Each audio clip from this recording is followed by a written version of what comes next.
नमस्कार शेतकरी मित्रांनो, माझ्या चॅनलमध्ये पुन्हा एकदा आपलं सहर्ष स्वागत आहे। आजचा व्हिडिओ अतिशय महत्त्वाचा आहे, त्यामुळे शेवटपर्यंत हा व्हिडिओ बघण्याचं कष्ट घ्या, कारण तुमच्या साठीच हा व्हिडिओ आहे। बघितला आपण आज तर दुष्काळी परिस्थिती आहे, पाऊस कुठंच नाही, मान्सूनचं ढगच गायब झाले, समुद्रात नाही, कुठं नाही, काय नाही। अजून 15 दिवस मी मित्रांनो सांगतो पाऊस येण्याची चिन्ह नाही ती। मग अशात आता पाण्याचं नियोजन कसं करायचं? विहिरीला पाणी कमी आलंय, बोरला पाणी कमी आलंय, नद्या आटायला लागले त्या। मग अशा वेळी नियोजन करण्यासाठी जे मागं आता आम्ही स्प्रिंकलर पण लागल्या, त्यातलं एक लेझर ड्रिप म्हणून ड्रिपटेक कंपनीचं आपल्याला चांगल्या पद्धतीने मिळते। कुणाचाही प्रचार करत नाही, तुम्हाला कुठलं आवडेल ते घ्या, असं नाही की मी वापरतो तेच घेतलं पाहिजे। आता ऊसाची लागण केलेली आहे आणि आता आमच्याकडे जवळजवळ 7 तासच लाईट आहे। 7 तासात 60 गुंठ भिजवायचं क्षेत्र हे जरा टेन्शन आहे, कारण 6 तासातले 4 तास विहिरीत पाणी आणि 4 तास मोटर चालत असल्यामुळे हे पीक भिजवण्याचं मोठं आव्हान आपल्यासमोर असते। तर अशा पद्धतीने मित्रांनो आपल्या पुढे बरेच आव्हाने आहेत। आता परवा दिवशी आपण लागण केलेली आहे, त्याच्यानंतर हे जोडून घेतलेलं आहे। वरच्या बाजूला एक सबलाईन आहे, खालच्या बाजूला एक सबलाईन आहे आणि खालीन एक क्षेत्र नवीन तयार केलेलं आहे 10 गुंठ्याचं। असं टोटल 60 गुंठ्याचं क्षेत्र आहे। आता ते चालतंय का नाही हे मी तुम्हाला व्हिडिओ पुरावा म्हणून व्हिडिओ दाखवेन कशा पद्धतीने नियोजन केले। आपले 3 HP मोटर आहे मित्रांनो आणि 20 mm लेझर ड्रिप आहे। 2 बाजूला सबलाईन आहे आणि खाली एक सबलाईन आहे, 10 गुंठ्याला वेगळी। अशा 3 सबलाईन आहेत त्या आणि 3 सबलाईनीमध्ये काय केलं आपण, वरून येणारे पाईप ते खाली, वरून येणारे पाईप खाली जोडल्या डायरेक्ट, म्हणजे वरच्या चावी ते खालच्या चावी असे पाईपच जोडल्या। मध्ये सबलाईन न टाकता खालच्या बाजूला एक आणि वरच्या बाजूला एक, कारण प्रेशर जर आपण बघितलं तर एकसारखं पूर्ण शेतात एकसारखं प्रेशर आपल्याला लागलेलं दिसेल। आता हे झालं ड्रिपचं नियोजन। आता पाण्याचं नियोजन कशासाठी हे करायचं आहे हे तुम्हाला पुढं सांगेन, त्याआधी मी लागणीची थोडी माहिती देतो, त्याचं थोडं व्हिडिओ मी त्या व्हिडिओमध्ये दाखवतो, ते बघा।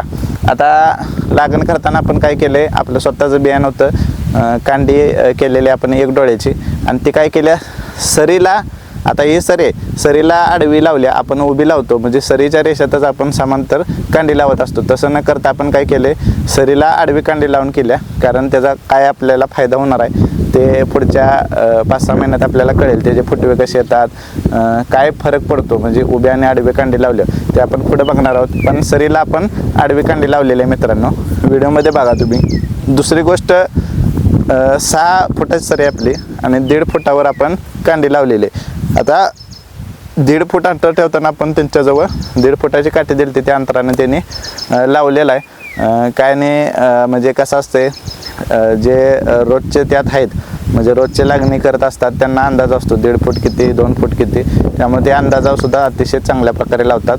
किंवा जर तुम्हाला ॲक्युरेट लावायचं असेल तर आखून घ्या किंवा 1.5 फुटाची काठी काढून द्या त्यांना आणि त्याप्रमाणे ते माप घेऊन लावत जातील मित्रांनो। तर हे झालं मित्रांनो लागणीचं। आता हे लागण करून आपण खत नियोजन काय केलं आहे बेसळ डोसमध्ये, तर काय केलेलं नाही मित्रांनो, 3 पोते 60 गुंठ्याला सांगतोय, 60 गुंठ्याला 3 पोते सिंगल सुपर फॉस्फेट आपण टाकलेलं आहे। त्याच्यामध्ये 5 किलो रिजंट का टाकले, आता पाऊस पडलेला नाही, भुंग दिसेल तिकडे भुंग झाले, त्यामुळे हुमणीचं प्रमाण ह्या वर्षी अतिशय होणार आहे मित्रांनो। त्यामुळे आत्तापासूनच काळजी घ्या, आत्तापासूनच कीटकनाशकाचा वापर करा, क्लोरोमधला कुठलाही वापरा घटक किंवा रिजंटसारखे पावडरमध्ये मिळणार आहे ते तुम्ही लागवडीमध्ये मिसळून टाका, जेणेकरून ते भुंगे तिथल्या तिथंच पिल्ली ज्यावेळी असतात, आळी ज्या अवस्थेत असतात त्यावेळेस तुम्ही कंट्रोल करणं आवश्यक आहे, नाहीतर नंतर कंट्रोल होत नाही मित्रांनो।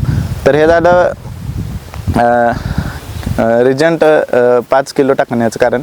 आणि दुसरे 10 किलोची बॅग आपण जी टाकली ती ह्युमिकची टाकली आहे। आता ह्युमिक का, तर सुरुवातीला कांद्याला लवकर मुळ्या सुटणं म्हणजे आपल्या नियोजनात असतं आणि या मुळ्या सुटल्यामुळे लवकर काय होतं, अन्न ते पटपट खातं किंवा सिंगल सुपर फॉस्फेट किंवा जमिनीतील जे अन्नद्रव्य ती लवकर काढून जो कोंब आहे तो लवकरात लवकर आपल्या वरती यावा आणि त्या कोंबाला अजून चांगल्या पद्धतीने मुळ्या सुटाव्या आणि त्याचं चांगल्या म्हणजे जाडी वगैरे चांगली व्हावी, त्यासाठी आपण ह्युमिकचा वापर केलेला आहे। तर एवढाच खर्च केलेला आहे मित्रांनो, बाकी काय टाकलेलं नाही। नंतर आपण पुढे त्याचं नियोजन चांगल्या पद्धतीने करणार आहोत। बेसळ डोस आता यावर्षी खर्च कमी करा मित्रांनो, कारण दुष्काळ परिस्थिती आहे, पुढे जाऊन जर पाणी मिळालं नाही, ऊस वाळला किंवा काही पण नुकसान झालं तर ते नुकसान सोसावं या पद्धतीनंच आपण आत्ता खर्च आत्तापासूनच आकडता खर्च घ्या.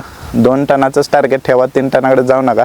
दुष्काळ जर पडला, अजून कोयनेकडे पाऊस नाही, कोयना धरण जर भरलं नाही तर पुढं पाण्याची हाणामारी होणार आहे. पाण्यासाठी भांडणं लागणार आहे. ती पाण्यासाठी आता तेलासाठी युद्ध चालू आहे, तसं पाण्यासाठी युद्ध याच्या अंतर्गत वेळ येणार आहे.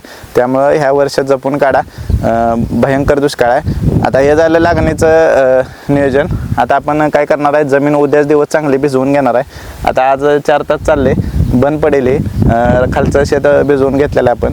आता हे बंद करून काय करायचं आपल्याला, तणनाशक मारून घ्यायचं आहे. त्यामध्ये गोल आणि 2,4-D का तर त्याच्यामध्ये थोडं वेल आलेलं आहे. ते मध्ये एक थोडा पाऊस पडलेला, तेवढ्या वल्लीवर वेलाचं प्रमाण भरपूर आलेलं आहे. आणि हे जर पाऊस पडल्यासारखं तुम्हाला दिसतंय व्हिडिओमध्ये, त्याच्यामुळे काय होणार आहे, ते वेल अतिशय गतीनं वाढणार आहेत.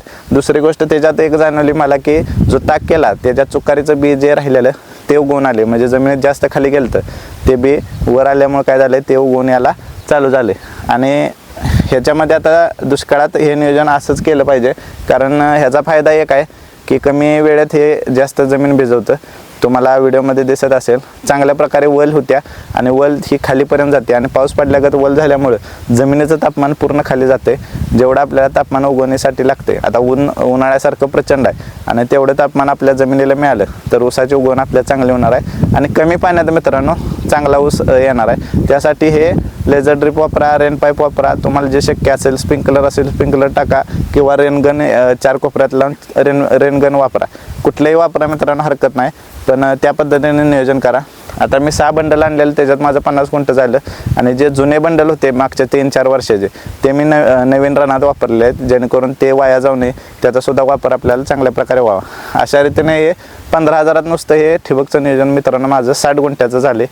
तर ह्याचा सांगण्याचा हेतू हाच आहे की तुमचंसुद्धा पाणी वाचावं, पीक वाचावं, आणि दुष्काळ परिस्थिती झाली तर तुमचं पीक चांगल्या पद्धतीने यावे मित्रांनो. तर अशा पद्धतीने कमी खर्चात चांगल्या पद्धतीने उत्पादन करण्याच्या दृष्टीने हे पहिलं पाऊल, दुसरं पाऊल मानावं.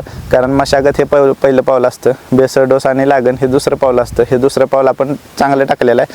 आता उगवण कशी होत्या ते आपण पुढे बघणार आहोत. कशा पद्धतीने करायचं ते नियोजन ते आपण पुढच्या वेळेला म्हणजे कसं बी उगवते, किंवा आता सांधायला सुद्धा आपण बाहेरच्या बाजूला जास्त कांड्या लावलेले ते एक्स्ट्रा, म्हणजे परत नर्सरी आणून लावण्यापेक्षा हा हे तुम्हाला ऊस काढून आतमध्ये जिथं जिथं लावायचं आहे तिथं लावू शकता मित्रांनो. तर अशा पद्धतीने चांगल्या प्रकारे नियोजन करा आणि आपला चॅनल लाईक करा, शेअर करा. माहिती आवडली असेल, माझं शिवार चॅनल आवडत असेल तर सर्व शेतकऱ्यांना सांगा, आवर्जून सांगा. कारण वायफळ आपली माहिती नसत्या, जे आपल्या हक्काची आणि योग्य माहिती आहे तीच तुम्हाला देण्याचा मी प्रयत्न करत असतो.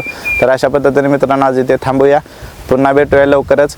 आणि शॉर्टमध्ये सुद्धा त्याचा आपण लागणीचा शॉर्ट व्हिडिओ टाकणार आहे, तो सुद्धा आवर्जून पहा. त्याच्यामध्ये 30-40 सेकंदात किंवा 1 मिनिटात तुम्हाला ते बघायला मिळेल. तोपर्यंत आपण थांबूया. धन्यवाद.